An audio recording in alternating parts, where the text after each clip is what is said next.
a month's worth of content ideas for you to post on social media for your business or your personal brand. It's free. That's what today's video is about. We're using AI to do it.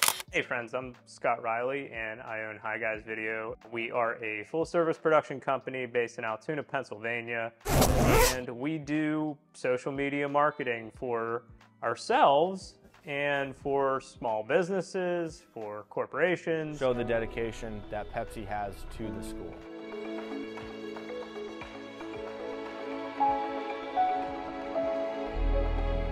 You're probably sitting there saying, I need to post something today. I know I'm supposed to be posting on stories. I know I'm supposed to be doing Instagram. I know I'm supposed to be doing something. Maybe you are a business that has a dedicated person that handles your social media. Maybe you're a one-man band like myself who does everything. And so you're coming up with, how do I post something to social media today so that I get some eyeballs on my business? All right, let's talk to some robots. This is ChatGPT, and you can basically put in any question you have and it will find an answer. And so here I'll ask it, I own a video production company. Can you create a month of content ideas for me? And ChatGPT says, certainly. Here are 20 content ideas for your production company to use over the course of a month. Take a look at some of these. These are pretty well thought out. And, you know, maybe when you look at the list, it's not everything you're going to do, but it certainly does start getting the brainstorming process started. Meet the team. Introduce team members with short video profiles, highlighting their roles and personalities. Whatever business you have, you can ask it that same question. So can you come up with a month of content ideas for a brewery? And let's take a look at what it says. Brewery tour, meet the brewer, ingredient spotlight, beer and food pairings, brewing tips for home brewers, sustainability initiatives. You know, what are you doing with your water, your throwaway water at the end of the day? Customer reviews, new releases. Maybe every single one of these isn't something that you're interested in pursuing. I think 90% of these are doable, and I think they're doable just using a cell phone. Let's do one more. Can you come up with a content strategy for a butcher? Featured cuts, cooking classes, weekly specials, do-it-yourself butchering guides demonstrating how to break down larger cuts into smaller portions. So what's different about this as opposed to using Google? It's very organized. You know, if you Google, you might find somebody's content that can come up with a strategy for you, or you'll find like a YouTube video that has, you know, ideas for content. But this is, you can be very specific in your questioning, and it gives you a very easy to understand response. I think part of the problem that I run into when I'm seeking out information is getting an exact answer to the question that I'm asking that is, you know, giving me bullet points of a breakdown of something. Now, when you see this, you know, 20 content ideas to do over a month, is that something that I need to be doing? I'll speak from my own experience about being a business owner and my philosophy on posting to social media. There is a reason why you see me so much. So what I would do today is I would produce as much content as humanly possible on TikTok, Facebook, Instagram, YouTube, Snapchat, Pinterest, at scale, at the lowest cost possible, which is not at the expense of the quality. Anytime I run into somebody I haven't seen in a long time, you know, friends, family, anybody that I run into inevitably says, I've seen your videos, and there's a reason that you see my videos, and it's because I subscribe to a certain philosophy. With whatever money you have for marketing, you must squeeze it, and it must work unbelievably hard to make the thing happen. You can't create growth without new customers. I'm going to talk about the people that influenced my strategy on social media and why I make content like this. Two big names that I'm going to talk about. And if you pay attention to YouTube or Instagram, these names are going to be very familiar to you. They've been probably quoted a million times. I'm going to start with Gary Vee.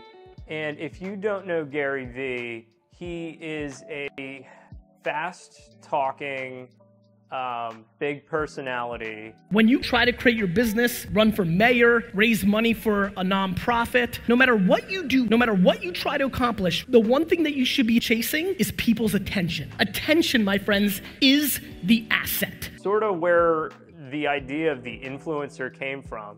And he is a business person.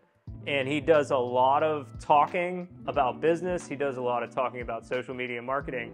But where he began was very humbly selling and having a show on YouTube back when YouTube was just in its infancy. He was making long-form content for Wine Library where he would just talk about the wines he was selling.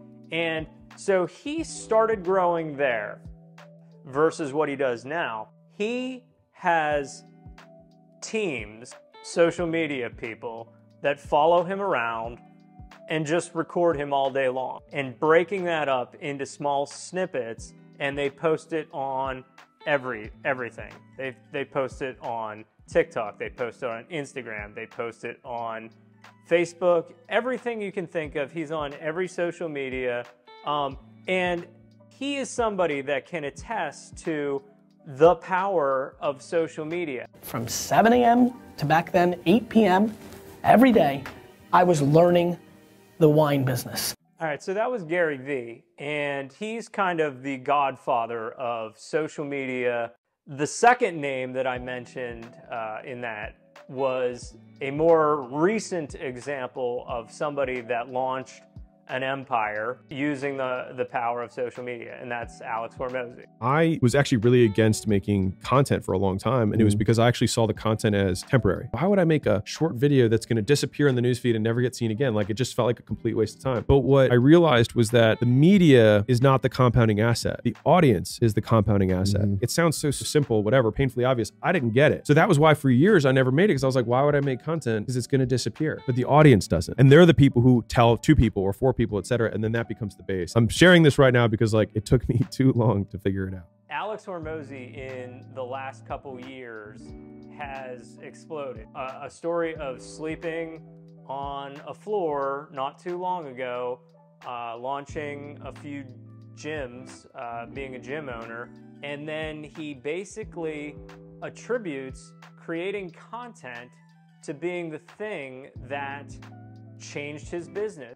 For anybody who is trying to do this, it's quantity first. So you just have to put out a lot of stuff. And you do a lot of stuff, not because you're gonna get a lot of reach from it, but because you don't know what you're doing. It gives you 2 things. One is it gives you feedback from the audience, because there's gonna be some stuff that does better than others. And so it's like, cool, do more of that. And then you start to learn how to increase the quality. That's like doing the more of that good stuff. You start studying the things that are outliers that do a little bit better. And I think the third phase is quality quantity, where you can put out amazing videos and then more of them. Both him and Gary Vee give all the credit in the world to doing what I'm doing right now. And that's talking on camera, talking about the business.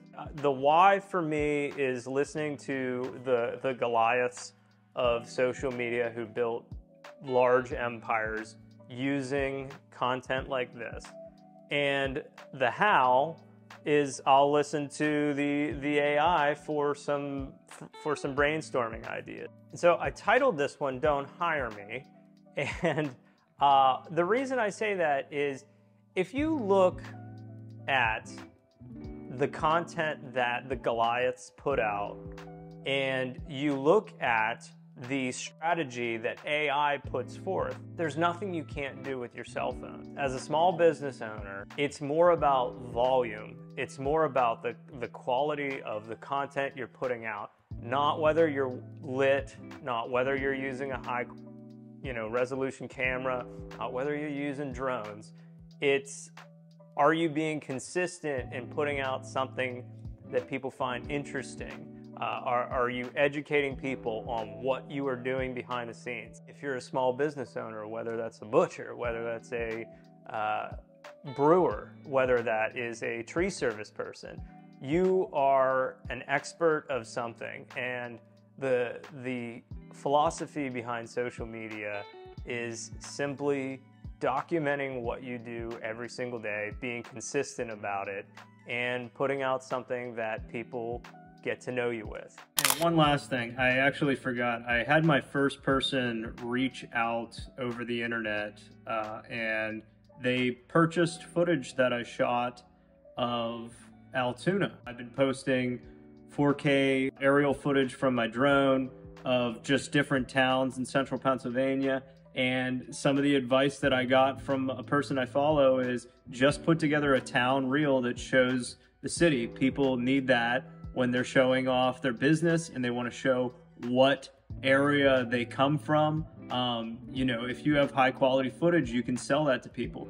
And I literally just had my first sale of that. And so that's another direction to think about, is just the number of people that use social media for searches. That person found me on YouTube.